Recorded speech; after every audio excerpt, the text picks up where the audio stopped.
Et cet invité, c'est le général Michel Yakovlev, qui est l'ancien vice-chef d'état-major du SHAPE. Le SHAPE, c'est le commandement intégré de l'OTAN, l'OTAN qui a son siège donc à côté de Bruxelles. Monsieur Yakovlev, bonjour. Bonjour. Merci d'être avec nous sur LCI ce matin. 6 mois de guerre, c'est pour ça que vous êtes là, bien sûr. On a énormément parlé de l'Ukraine ce matin. 6 mois de guerre, le jour de la fête nationale, le 24 août. Enfin, tout cela est très particulier et très symbolique pour ce malheureux pays qu'est l'Ukraine.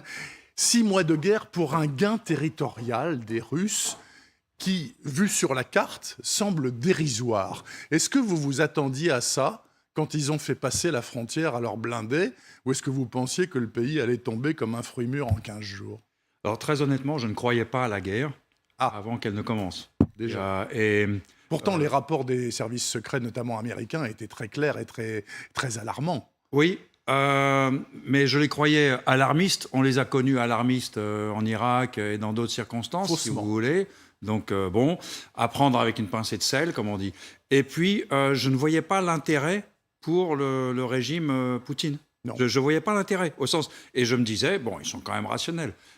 Là, à l'heure actuelle, euh, le nombre d'erreurs, l'amplitude des erreurs stratégiques commises par le régime Poutine, à commencer par le déclenchement de cette guerre, me fait dire que M. Poutine va devenir plus qu'un personnage historique. Oui. Il va devenir une unité de mesure.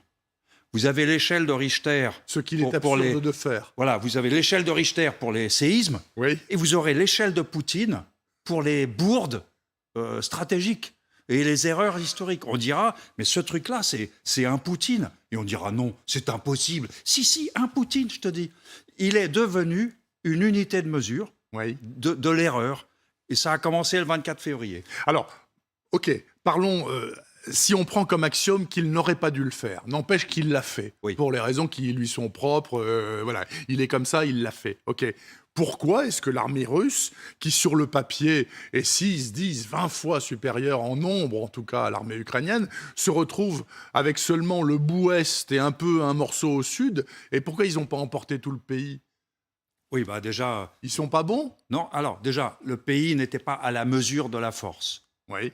Déjà. Ensuite, ils ont attaqué sur 3 axes. Donc, ils ont dispersé leurs moyens au début, parce qu'ils étaient partis de l'hypothèse d'une victoire rapide. Oui. Et après, on est dans le mode occupation, on balaye. Voilà. Et donc, ils n'ont pas cru à la guerre, au sens, ils n'ont pas cru au combat. Oui. Et puis, le dernier, le plus important, c'est qu'une armée ne vaut que par le moral de ses hommes et la qualité de son commandement. Eh ben, c'est une armée dont le moral offensif est quand même très faible. Ça manque d'enthousiasme, cette armée, depuis 6 mois. Et puis le commandement a révélé un certain nombre d'incompétences qui sont dans le 0,5 Poutine, vous voyez, à peu près. D'accord.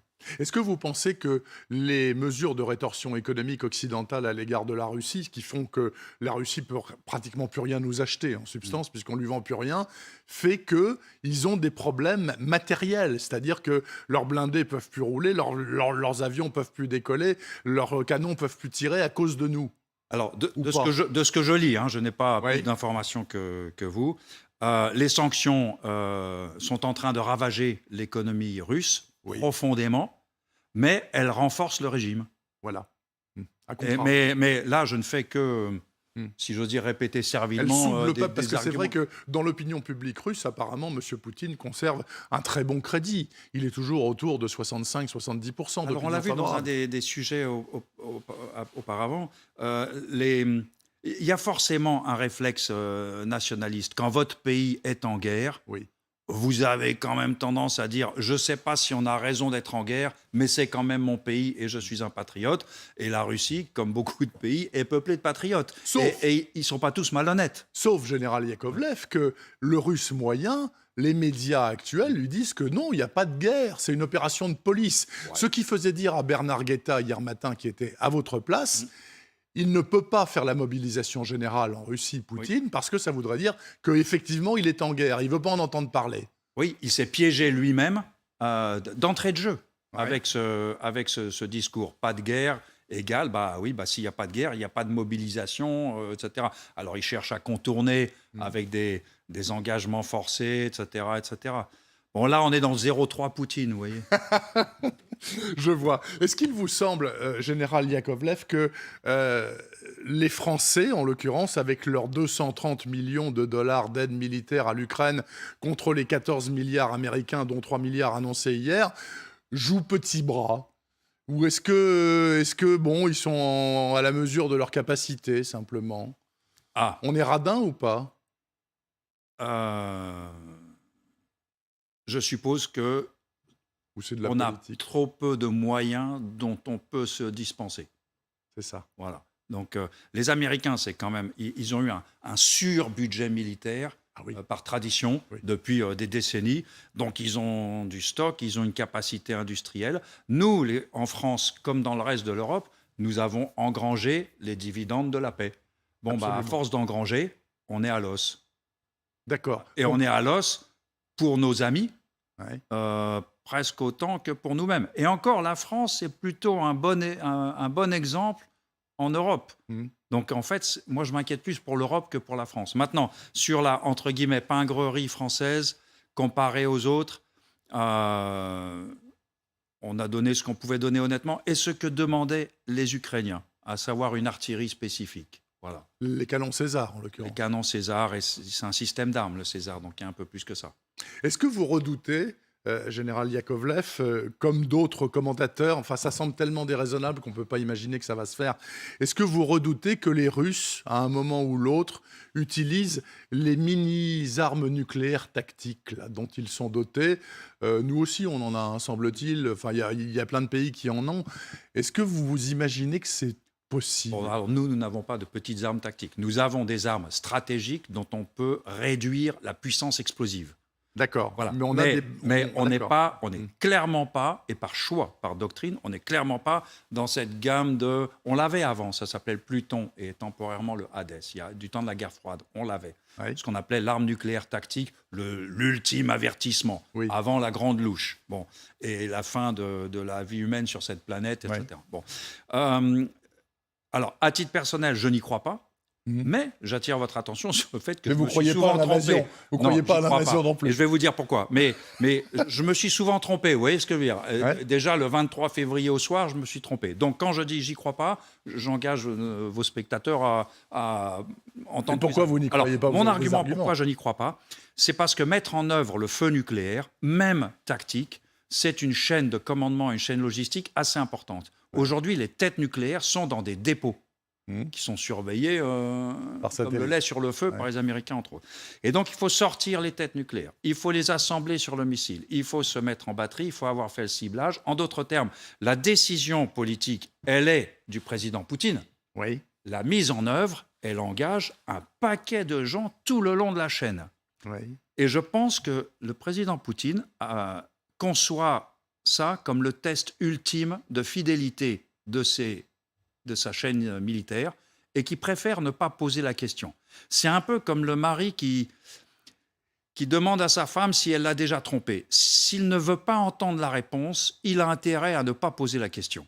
Ça marche dans les deux sens. Ça marche dans les deux sens. Aussi. Et là, le problème, c'est que jusqu'à présent, le soldat russe, en gros, peut encore être dans l'idée de Poutine et la Russie sont alignés.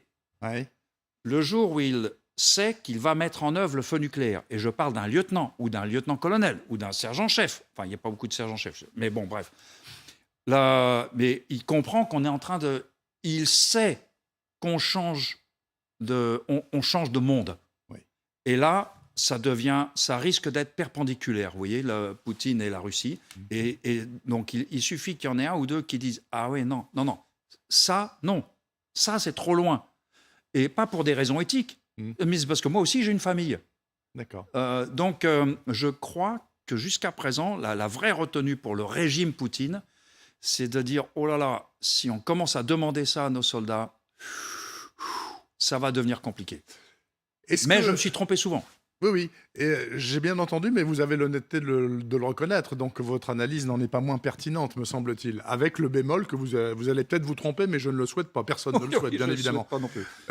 La centrale de Zaporijjia, On ne sait pas qui tire sur quoi. Est-ce que les Ukrainiens tirent sur cette centrale? Ça semble loufoque. Est-ce que les Russes tirent sur cette centrale? Ça semble tout aussi loufoque. Le fait est qu'il y a des gens qui tirent à proximité. Est-ce que c'est une inquiétude massive pour vous qui êtes militaire dans le camp occidental? Ou pas particulièrement? Alors, je suis militaire et pas ingénieur nucléaire. Bien sûr.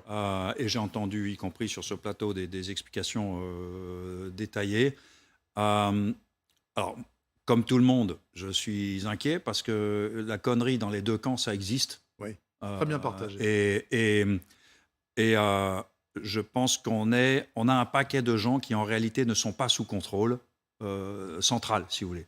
L'armée russe, elle est mal commandée ou peu commandée. Il y a plein de gens qui vivent leur vie d'artiste sur le terrain, avec de l'artillerie, etc. Et face à eux, il y a plein de gens qui, quand ils se font tirer dessus, ils répondent. Voilà. Donc, mais c'est très simple. La responsabilité incombe à la puissance occupante. Donc, quoi qu'il advienne, la Russie est responsable de ce qui surviendra à ces installations qui est sous son contrôle. Oui, depuis le mois de mars. Et deuxièmement, dans cette discussion, qui tire sur qui? Mais c'est très simple, les gars. Une commission, l'AIEA ou des gens comme ça, viennent sur place, et puis à l'oreille, ils sauront d'où ça vient. Oui, et puis on trouve les douilles, on peut savoir très bien. C'est pas compliqué de savoir qui tire sur qui. Il suffit d'avoir des gens impartiaux, voire des journalistes. On ne peut pas y aller. Voilà. Malheureusement. Général Yakovlev, une dernière question.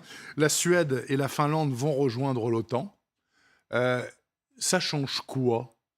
Pas forcément là tout de suite pour ce conflit, quoique, et à terme, en une minute. Alors, déjà, c'est un choc psychologique pour ces deux nations que je connais bien, que j'ai beaucoup fréquenté du temps où j'étais à l'OTAN et où ils nous aimaient beaucoup et c'était des amis proches, mais il n'était pas question qu'ils sautent le pas. Voilà.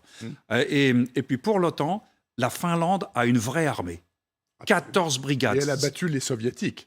Oui, et c'est surtout un pays qui, lui, ne s'est pas désarmé. C'est un pays, comme la Suisse d'ailleurs, c'est un des pays européens qui sont restés exemplaires dans leur capacité à se défendre eux-mêmes. Oui, parce qu'ils ont la Suède, elle a fait comme nous en pire. La Suède, elle est à l'os et maintenant elle repart. Voilà. Et ça donne de la profondeur stratégique. Voilà. Mais c'est aussi le signal envoyé aux Russes. L'impensable se réalise aujourd'hui. Là, on est dans le 08 Poutine, vous voyez. En tout cas, vous avez créé ici en direct ce matin sur LCI l'échelle poutinienne, l'échelle de ce qu'il ne faut pas faire en matière de géopolitique. L'échelle de l'erreur stratégique. De l'erreur stratégique. Et pour le moment, le président russe tient le pompon, sans aucun doute, selon vous en tout cas. Merci beaucoup, Général Michel Yakovlev, ancien vice-chef d'état-major du SHAPE. Le SHAPE, c'est le commandement intégré de l'OTAN. Et merci d'être venu pour votre expertise avec tous les bémols que vous avez mis. C'est-à-dire, je me suis trompé dans le passé et je peux encore me tromper aujourd'hui. Merci à vous en tout cas. Merci à vous.